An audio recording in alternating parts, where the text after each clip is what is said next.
கும்மத்தம்மன் ஆலயம் வேலூர் டிஸ்ட்ரிக்டில் இருக்குங்க. ரொம்ப சிறப்பு வாய்ந்த கோயில் இது.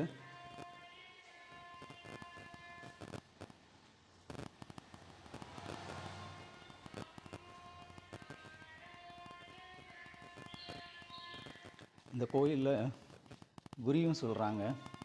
இந்த குரி கேட்க நிறைய வெளி மாநிலத்திலேருந்தெல்லாம் ஆட்கள் வராங்க. ஸோ இந்த அம்மன் அவ்வளோ சக்தி வாய்ந்தவங்க.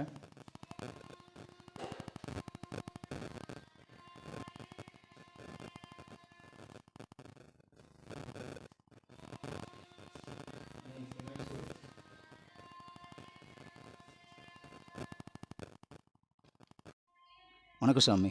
இந்த கோயில் சிறப்பை பற்றியும் அம்மனை பற்றி கொஞ்சம் சொல்லுங்கள். சரி, எல்லோருக்கும் வணக்கம். சுரேஷ் தம்பி திடீர்னு இந்த கோயிலை பற்றிலாம் சொல்ல சொன்னார்.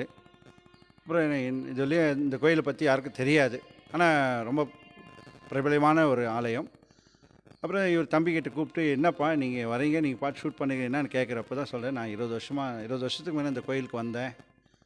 நான் அம்மா கிட்டலாம் போய் இன்றைக்கி இந்த கோயிலுக்கு போய் நல்லா இருக்கிறேன். சரி, ஊர் சுற்றுலா வாங்கன்னு சொல்லி ஒரு யூடியூப் சேனல் ஸ்டார்ட் பண்ணியிருக்கேன். சரி, நம்ம ஊரில் இருக்கிற கோயிலை பற்றி நம்ம போட்டால் நமக்கு ஒரு பெருமைன்னு சொல்லி நான் அவர் சொன்ன உடனே சரி நானே அந்த பேட்டியை கொடுக்குறேன் வாங்க அப்படின்னு சொல்லி தம்பி கூப்பிட்டு உட்கார வச்சு பேசின்னு இருக்கோம். அதுவும் இன்றைக்கி சனிக்கிழமையாக ரொம்ப அமைதியான சூழ்நிலை. இந்த இடம் அம்மாவே என்னை வர வச்சு பேச வச்சுருக்கிறாங்க போல் தெரியுது. இந்த கோயிலை பற்றி சொல்லணும் அப்படின்னா நிறைய அனுபவிச்சுட்ருக்கேங்க. ஒரு 35 வருஷமாக இந்த கோயிலில் இருக்கிறேன். நான் என் அனுபவத்தையும் நான் இங்கே பார்த்த சூழ்நிலையும் சொல்ல போகிறேன். இந்த கோயில் அப்படின்றப்போ இது ஒரு சின்ன வில்லேஜ். இந்த வில்லேஜ் பேரே வித்தியாசமாக இருக்கும். சித்தர் ஊர் அப்படின்னு சொல்லுவாங்க. இன்னைக்கு காலப்போக்கில் சித்தாத்தூர், சித்தர்கள் வாழ்ந்த ஊராக உண்மையானது அதுதான். இந்த ஊருடைய அதிசயம் என்னென்னா 3 நதியும் ஒன்றா கூடும். அந்த 3 நதியை சங்கமிக்கக்கூடிய ஒரு புண்ணிய ஸ்தலம். இது எங்கே சங்கமிக்கும்? இங்கேருந்து கொஞ்சம் தொலைவு. இந்த கோயிலேருந்து அப்படியே வாசலில் ஒரு 5 நிமிஷம் வாக் பண்ணோம்னா அந்த 3 நதி சங்கமிக்கக்கூடிய இடத்தை பார்க்கலாம். அந்த 3 நதியுடைய பேர் அப்படின்னு பார்த்தீங்கன்னா அகரம் நதி அப்படின்னு சொல்லிட்டு பெரிய மலைங்கள்லேருந்து வரும். பாலாறு அப்படின்னு கர்நாடகாலேருந்து வரும். கௌண்டன்ய மகான்னு ஆந்திராலேருந்து வரும். அந்த 3 நதிகளும் ஒன்றா சங்கமிக்கக்கூடிய இந்த புண்ணிய ஸ்தலத்தில் சித்தர்கள் தவம் பண்ண ஊர்னு சொல்லுவாங்க. இந்த இடம் இங்கே அம்மன் சன்னதி இருக்குது. இந்த அம்மன் பார்த்திங்கன்னா, இந்த அம்மன் பிரம்மதேவி, அதாவது பிரம்மா பெண்ணாக மாதிரி உட்காந்துட்டு இருக்கதா சொல்கிறாங்க. காரணம், சனீஸ்வரை பிடிக்காதவங்களா இந்த அம்மா சனீஸ்வரை பிடிக்கக்கூடிய சூழ்நிலை வர நேரத்தில் எங்கள் பெண் அவதாரமாக எடுத்திருக்காங்க அப்படின்னு சொல்லி ஒரு புராண கதை உண்டு. அப்படியாப்பட்ட இடம் இந்த இடம். இந்த இடத்துல அம்மா ஒரு தாயார் ஒரு 35 வருஷத்துக்கு முன்னாடி அவங்களுக்கு அந்த அருள்வாக்கு சொல்லணும் அம்மா அப்படின்னு சொல்லிட்டு அம்மா உத்தரவு கொடுத்து இந்த அருள்வாக்கு ஆரம்பிச்சிருக்காங்க.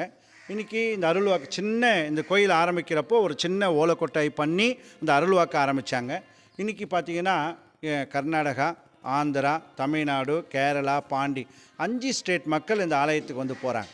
ஏன் என்ன அங்கெல்லாம் இல்லாத கோயிலாக இந்த இடத்துல இவ்வளோ ஒரு சின்ன கிராமத்தில் வராங்கன்னா அவ்வளோ ஒரு புண்ணியம். இந்த இடத்துல வந்தாலே நம்ம கர்மா தலைமையில் பூர்வ ஜென்ம பாவ கர்மான்னு இருக்கு இல்லையா, அதுதான் நம்ம என்ன பண்ணுறோமோ அதுதான் ரிட்டர்ன் வரும். நம்ம நல்லது பண்ணால் நல்லது வரும், கெட்டது பண்ணிவிட்டு நம்ம கடவுளை கும்பிட்றோம், தான தர்மம் பண்ணுறோம், பூஜை பண்ணோம், யார் ஹெல்ப் பண்ணுவோம், எந்த தெய்வமும் சப்போர்ட் இருக்காது. அதனால் இந்த இடத்துக்கு வந்தாலே நம்ம தலைமையில் இருக்கிற கர்மா நம்மளை விட்டு விலகி தாயுடைய ஆசீர்வாதம் கிடைச்சா நம்ம லைஃப்பே மாறி போயிடும். இதுதான் இந்த ஆலயத்துடைய சிறப்பானது. அதில் ரொம்ப முக்கியமானது இந்த அடிக்ட்னா ஆல்கஹால் அடிக்ட், ஸ்மோக் பண்ணுறது, இந்த மாதிரி கெட்ட பழக்கங்கள் நிறைய இருக்கும். அதனால் லைஃப்பே வேஸ்ட்டாக போயிட்டுருக்கும். ஒவ்வொருத்தருடைய லைஃப் வேஸ்ட்டாக போயிடும். அதனால் பார்த்திங்கன்னா நல்ல அழகான குடும்பம் இருக்கும். அந்த குடும்பத்தில் நல்ல மனிதனாக இருப்பான். ஆனால் தெரியாமல் ஃப்ரெண்ட்ஸோடு சேர்ந்துட்டு தப்பான அந்த குடி பழக்கத்துக்கு அடிமையாகிட்டு தன்னுடைய வாழ்க்கையே அழிச்சிட்டு இருப்பான், உடலே அழிச்சிட்டு இருப்பான், லைஃப்பே வேஸ்ட் ஆகும். அவங்களாம் இந்த அம்மாவை பார்த்தாலே அந்த அம்மா பேசக்கூடிய அந்த வார்த்தைகள், அவங்க சொல்லக்கூடிய அந்த அட்வைஸ், அவங்க அதை ஆசீர்வாதம் பண்ணக்கூடிய அந்த ஆசீர்வாதம் வந்துச்சுன்னா நம்ம லைஃப்பே மாறிடும். 33 வருஷமாக அந்த கோயில் இருக்கிற எத்தனையோ லட்சம் பேரை நான் பார்த்துருக்கிறேன். இன்றைக்கி எப்படி வாழ்ந்துட்டு இருக்காங்க. ஒவ்வொருத்தரும் அவங்க வாழ்க்கையை நினச்சா சொல்லுவாங்க. வரப்போ அந்த காலத்தில் கூகுள் பே, ஃபோன்பேலாம் கிடையாது. 30 வருஷத்துக்கு முன்னாடி கோயிலுக்கு ஐயா நான் ஊருக்கு போனேன், குடும்பத்தோடு வந்துட்டுயா, 10 ரூபா பஸ் சார்ஜ் இல்லையா, எப்படியா போகணும் தெரியலன்னுவாங்க. அந்த நேரத்தில் வராது. நம்மளா நடந்து வரணும், நடந்து போனோம். ரொம்ப அமைதியாக இயற்கையான ஒரு சூழ்நிலை அப்படின்னா இந்த இடத்துக்கு உட்காந்துட்டு போனாலே போதும். அவ்வளோ ஒரு புண்ணிய ஸ்தலம். இந்த மாதிரி இருக்க ஒரு கோயிலை நம்ம பார்க்குறது. இந்த கோயில் அப்படின்னு பார்த்திங்கன்னா இந்த கோயில் தமிழ்நாடு, வேலூர் மாவட்டம், குடியாத்தம் வட்டம். குடியாத்தத்துலேருந்து ஒரு 7 கிலோமீட்ரு. இந்த பக்கம் பார்த்திங்கன்னா பள்ளிகொண்டா, அதாவது Madras to Bangalore main highway, Pallikonda, வெட்டுவானத்துலேருந்து 1 கிலோமீட்டர் அப்படியே வந்துடலாம். அப்படி இல்லைனா இந்த குடியாத்த ரூட்டில் வந்தீங்கன்னா வேப்பூர்லேருந்து 1 கிலோமீட்டர் வரலாம். 2 பக்கமும் வழி இருக்குது. இந்த பக்கம் இந்த ஊருடைய விசேஷமான வழிகள் இது. அதே போல் செவ்வாய், வெள்ளி, ஞாயிறு 3 நாளில் வந்தீங்கன்னா இந்த கோயிலுடைய குருஜி அம்மாஜி இருக்காங்க.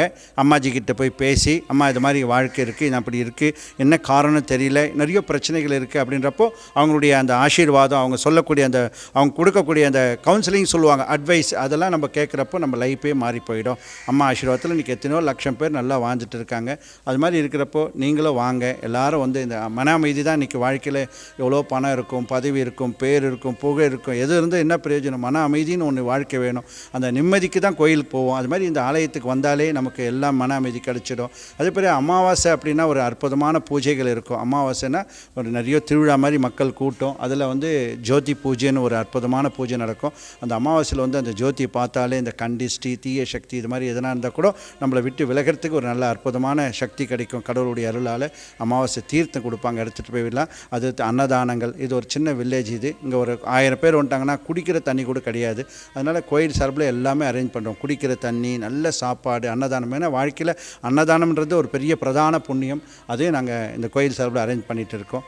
வாங்க, வந்து தரிசனம் பண்ணிட்டு போங்க. கண்டிப்பாக இந்த ஊர் சுற்றலாம் வாங்க. அந்த டிவி இன்றைக்கி வந்து வாய்ப்பு சேனலுக்கு நீங்களும் பாருங்கள். பார்த்துட்டு இந்த எத்தனையோ பேர் இன்றைக்கி வாழ்க்கையில் அழிஞ்சிட்டு இருக்காங்க. இந்த மண்ணை மெதிங்க, வாழ்க்கையில் எல்லாமே சுபிட்சமாகும். ஓம் சாய்ராம். தாயே சரணம். காக்கும் தாயே, கும்மாத்தம்மா தாயே சரணம். இந்த அம்மா வந்து இங்கே வில்லேஜில் எல்லாம் கும்மாத்தம்மான்னு கூப்பிடுவாங்க. கும்மாத்தம்மாவன். ஆனால் பிரம்மா, நிஜமான பிரம்மா, 3 முகம் அம்மா. சக்தி, சரஸ்வதி, லக்ஷ்மியாக காட்சி கொடுக்குறாங்க. இந்த தாயுடைய ஆசீர்வாதம் கிடைச்சா நம்ம லைஃபே மாறி போயிடும். ஜெய் சாய்ராம். ஓம் சாய்ராம்.